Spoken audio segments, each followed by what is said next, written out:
Assalamualaikum warahmatullahi wabarakatuh. Perkenalkan, nama saya Nurul Fadli dari kelas 08 SAKM 006. Terima kasih kepada Bapak Ferry Citra Febrianto yang telah memberikan saya kesempatan untuk membuat video tentang dampak good corporate governance terhadap kinerja keuangan perusahaan.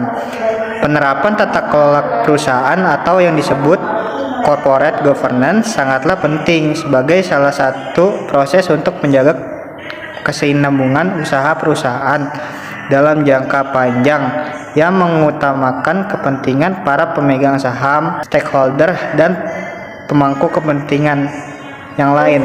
Mempertimbangkan pentingnya tata kelola perusahaan tersebut, good corporate governance pada dasarnya merupakan suatu konsep pemerintahan yang membangun serta mengharapkan prinsip profesionalitas, demokrasi, transparansi, efisiensi, akuntabilitas, efektivitas pelayanan prima, serta bisa diterima oleh seluruh masyarakat.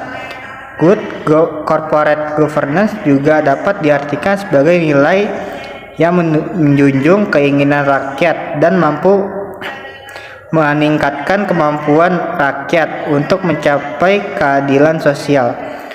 Tujuan dalam corporate governance adalah menciptakan perusahaan yang terpercaya, jujur, dan bisa dipertanggungjawabkan kepada semua pihak-pihak, terutama perusahaan publik yang diawasi banyak pemangku kepentingan.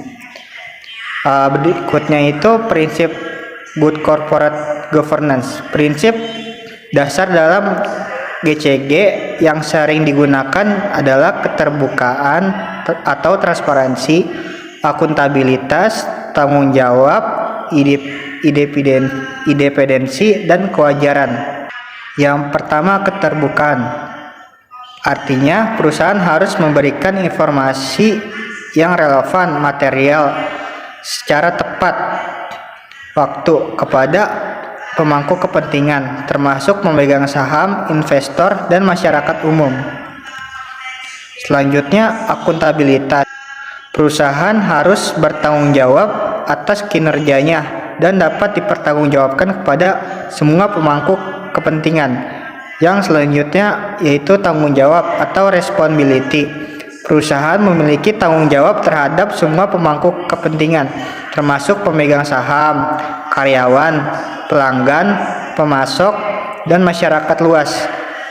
Selanjutnya ada independensi. Perusahaan harus beroperasi secara independen, bebas dari campur tangan pihak-pihak yang berkepentingan, dan memastikan pengambilan keputusan yang objektif. Lalu yang terakhir ada kewajaran. Perusahaan harus memperlakukan semua pemangku kepentingan secara adil dan setara. Kewajaran juga mencakup perlakuan yang adil terhadap pemegang saham, minoritas, dan perlindungan terhadap hak-hak mereka. Berikut ada contoh studi kasusnya. Saya mengambil PT Industri Telekomunikasi. Peran GCG dalam menghadapi tantangan tersebut. Latar belakang perusahaan tersebut adalah BUMN yang telah menerapkan GCG sejak 2012. Meskipun telah melakukan asesmen good corporate governance dengan kategori baik, perusahaan menghadapi kendala dan kasus penetapan tersangka direktur utama oleh KPK.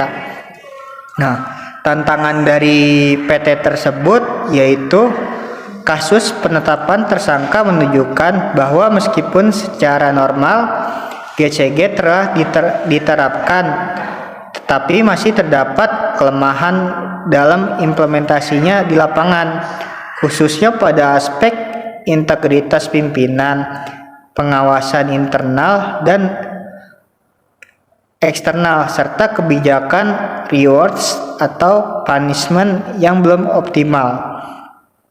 Dampak pada kinerja keuangan tersebut meskipun tidak secara langsung diuraikan kinerja keuangan secara detail, Kasus ini mengindikasi potensi dampak negatif pada reputasi, kepercayaan investor, dan biaya operasional akibat investigasi dan potensi denda. Studi ini menekankan bahwa penilaian GCG yang baik secara formal tidak selalu menjamin tidak adanya masalah jika implementasi dan penegakan prinsipnya tidak konsisten dan menyeluruh.